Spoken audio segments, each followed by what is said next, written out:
In the bustling city of Lagos, Nigeria, 24-year-old Shola navigated her daily routine with a sense of monotony. By day, she worked as a customer service representative, and by night, she found solace in the digital realm, connecting with friends and exploring new horizons. One evening, as the humid air settled over the city, Shola received a friend request on a social media platform from a man named Kwame. His profile indicated he was a 28-year-old entrepreneur from Accra, Ghana. Intrigued by his charismatic photos and shared interests, she accepted the request. Their initial conversations were lighthearted, discussing music, culture, and their respective cities. Kwame's charm was evident, and Shola found herself looking forward to their nightly chats. Over weeks, their bond deepened. Kwame shared stories of his business ventures and dreams, while Shola confided in him about her aspirations and challenges. Their virtual connection felt genuine, and Shola began to consider the possibility of meeting him in person. One evening, Kwame proposed the idea. "Shola, why don't you visit me in Accra? I'd love to show you the city and spend time together." The suggestion thrilled Shola, but she was also cautious. After discussing it with close friends, who advised her to be careful, she decided to take the leap, trusting her instincts. Shola booked her flight and informed Kwame of her arrival details. He assured her he would handle all arrangements upon her arrival. As the plane descended into Kotoka International Airport, Shola's excitement was tinged with nervousness. She scanned the crowd and spotted Kwame holding a sign with her name. His smile was as warm as his photos, and her apprehensions began to fade. Kwame proved to be an attentive host, taking Shola to local markets, beaches, and cultural sites. Their chemistry in person mirrored their online connection, and Shola felt a growing affection for him. One evening, as they watched the sunset over Labadi Beach, Kwame took her hand. "Shola, I'm glad you came. This feels right." She smiled, squeezing his hand in return. "It does." As the days passed, Shola noticed inconsistencies in Kwame's stories. He often received mysterious phone calls and was evasive about certain aspects of his life. One afternoon, while Kwame was out attending to business, Shola decided to explore the apartment further, hoping to find reassurance. In the bedroom, she noticed a drawer slightly ajar. Curiosity getting the better of her, she opened it fully and discovered several items that deepened her concern. Among them were multiple passports, each bearing Kwame's photograph but with different names and nationalities. Her heart raced as she tried to comprehend the implications. Beside the passports lay a bottle of medication. The label read Biktarvy, a name unfamiliar to her. Grabbing her phone, Shola conducted a quick internet search and discovered that Biktarvy is an antiretroviral medication used to treat HIV. A wave of emotions crashed over her: fear, betrayal, confusion. Why hadn't Kwame disclosed his health status? And what was the meaning behind the multiple identities? That evening, Shola confronted Kwame as he returned home. "Kwame, I found her passports and the medication." "Who are you really?" Kwame's expression darkened.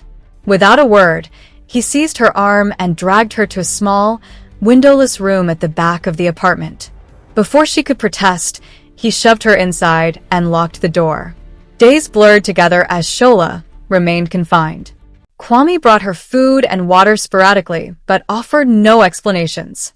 The isolation was suffocating, and Shola's mind raced with fear and uncertainty.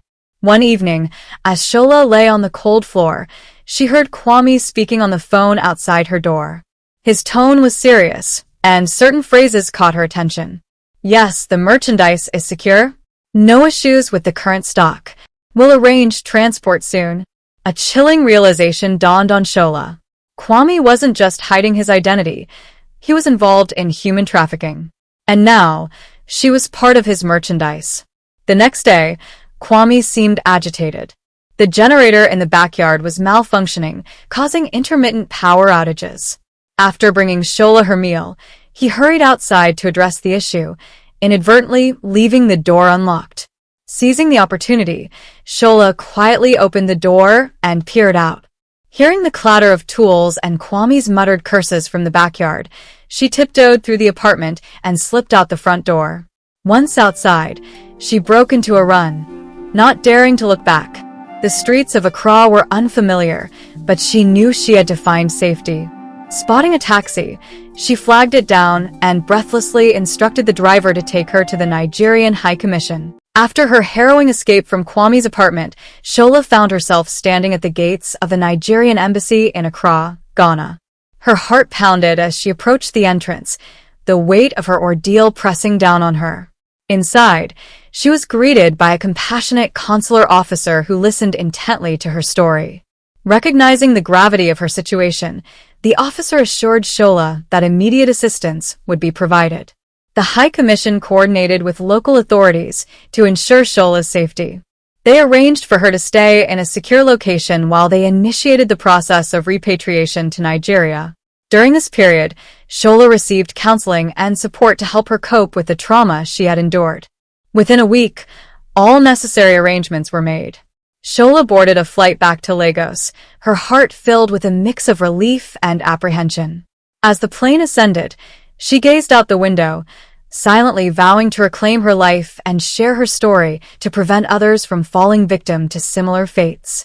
Upon her return to Nigeria, Shola was met by officials from the National Agency for the Prohibition of Trafficking in Persons, NAPTIP. They provided her with the necessary support and guidance to navigate the legal processes ahead. Shola was encouraged to file a formal report against Kwame, detailing his involvement in human trafficking. She provided all the evidence she had gathered, including photographs, documents, and her personal testimony. NAPTIP initiated an investigation into Kwame's activities. They collaborated with international law enforcement agencies to trace his movements and uncover the extent of his operations. Months later, Shola received news that Kwame had been apprehended in a neighboring country where he had attempted to flee. He was extradited to Nigeria, where he faced charges of human trafficking, fraud, and other related offenses. The trial was a lengthy and emotionally taxing process for Shola. However, her courage and determination were unwavering. Her testimony, along with the evidence presented, led to Kwame's conviction. He was sentenced to a substantial prison term, serving as a stark reminder of the consequences of such heinous crimes. Shola's journey from victim to survivor became a beacon of hope for many. She actively participated in awareness campaigns, sharing her story to educate others about the dangers of human trafficking and the importance of vigilance in online interactions. Through her ordeal, Shola discovered an inner strength she never knew she possessed. She rebuilt her life, focusing on her education and career, and found solace in helping others who had faced similar challenges.